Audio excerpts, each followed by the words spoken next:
గొల్లపల్లి చిన్నయ్య హత్య కేసులో పోలీసులు నిజానిజాలను తేల్చి న్యాయం చేయాలని కేసును తప్పుదోవ పట్టిస్తున్నారంటూ ఎంఆర్పీఎస్ మహాజన సోషలిస్ట్ పార్టీ ఆధ్వర్యంలో కేవీఆర్ పెట్రోల్ బంకు నుండి ఎస్పీ ఆఫీస్ వరకు నిరసన ర్యాలీ నిర్వహించారు. అనంతరం ఏఎస్పీకి వారు మెమోరాండం ఇచ్చి న్యాయం చేయాలని కోరారు.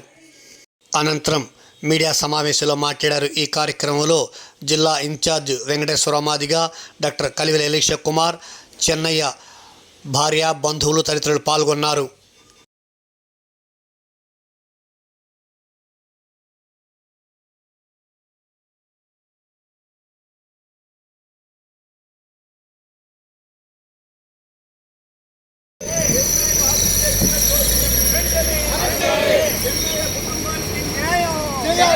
చిన్నయ్య కుటుంబానికి న్యాయం చేయాలి. చిన్నయ్య కుటుంబానికి న్యాయం చేయాలి.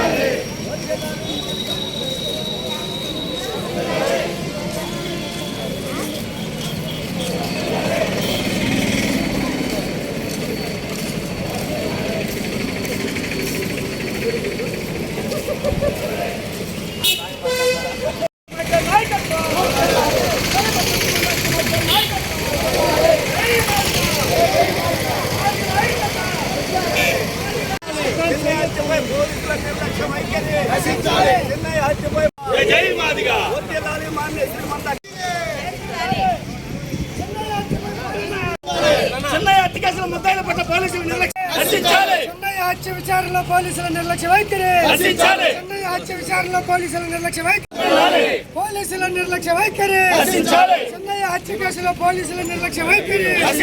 గొల్లపల్లి శ్రీనివాస మాదిగ, ఎంఎస్పీ జాతీయ నాయకులు, ఎంఆర్పీఎస్ ఎంఎస్పీ పశ్చిమ గోదావరి జిల్లా ఇన్ఛార్జి. ఈనాటి ఈ కార్యక్రమానికి ఇచ్చేసినటువంటి ఎంఆర్పీఎస్ నాయకులకు, ఎంఎస్పీ నాయకులకు, నా మాదిగ రక్త బంధువులకు, ముఖ్యంగా మీడియా మిత్రులకు మాదిగ రిజర్వేషన్ పోరాట సమితి మందకృష్ణ మాదిగ తరఫున ఉద్యమ నమస్కారాలు తెలియజేస్తున్నాం.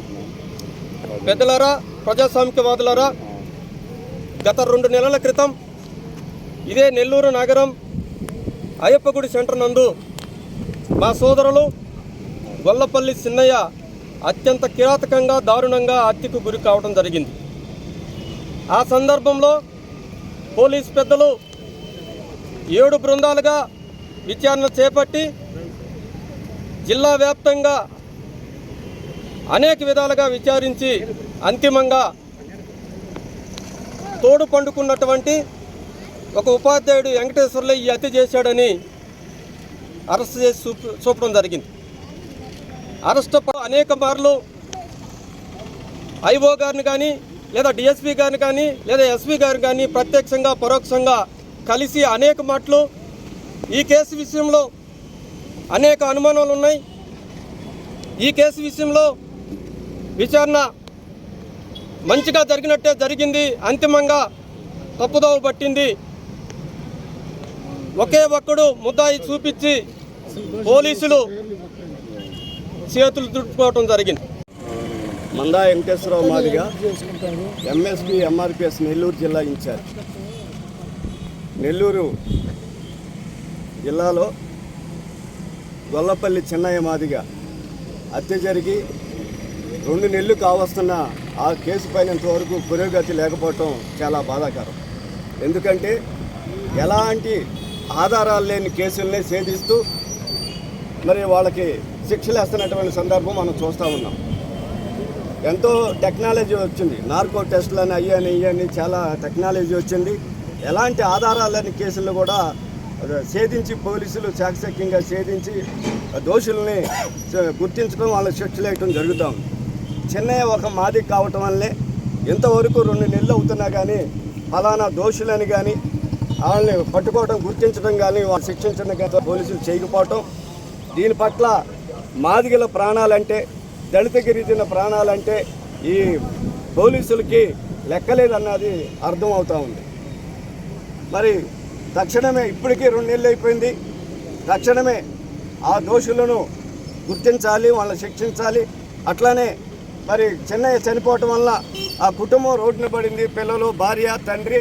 మరి ఆ కుటుంబాన్ని ప్రభుత్వం ఆదుకోవాలని చెప్పేసి మేము డిమాండ్ చేస్తూ ఉన్నాం.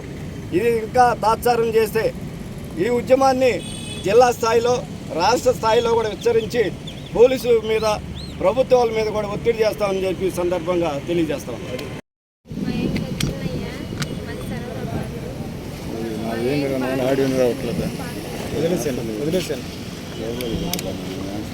వస్తానిండు పాపనిండు కానీ ఇంటికి ఏదైనా ఫోన్ చేసినా కానీ వస్తాను ఉదయాన్నే వస్తానని చెప్పిండు. ఉదయాన్నే వస్తాను, నేను ఇప్పుడు నైట్ కదా రాలేను చెప్పిండు. బాగానే మాట్లాడిండు, నవ్వుతానే మాట్లాడిండు.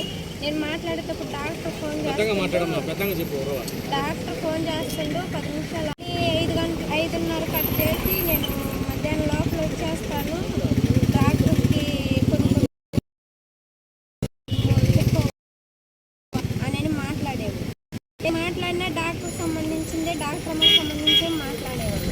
డాక్టర్ ఓబుల్ రాజు డాక్టర్ ఆమెతోనే బాగా మాట్లాడి నైట్ 1 గంటకు మాట్లాడినా మాట్లాడుతుంది, 2 గంటలకు మాట్లాడినా మాట్లాడుతుంది. మనం ఏదన్నా అడిగితే మమ్మీ డాడీ అన్న ఇదిలోనే మాట్లాడేది.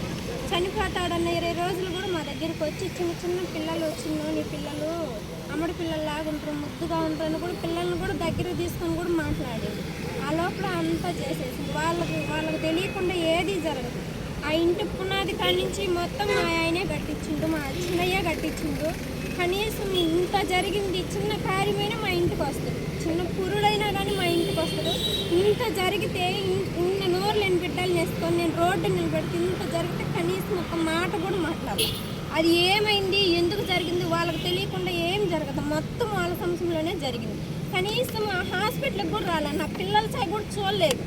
ఇంత కష్టంలో మేము ఉన్నప్పుడు కనీసం ఏమైందని కూడా అడగాలి కదా. కనీసం ఒక చిన్న ఆస్తి సంపాదించిన మేడం మేడం మేడం అని మాట్లాడేవాడు. లేదు డాక్టర్ ఓపుల్ రాజు వాళ్ళు చరణ్ అబ్బాయి, వాళ్ళ అబ్బాయి పేరు వాళ్ళ మీద ఫుల్గా వాళ్ళ మీదే నాకు అనుమానం.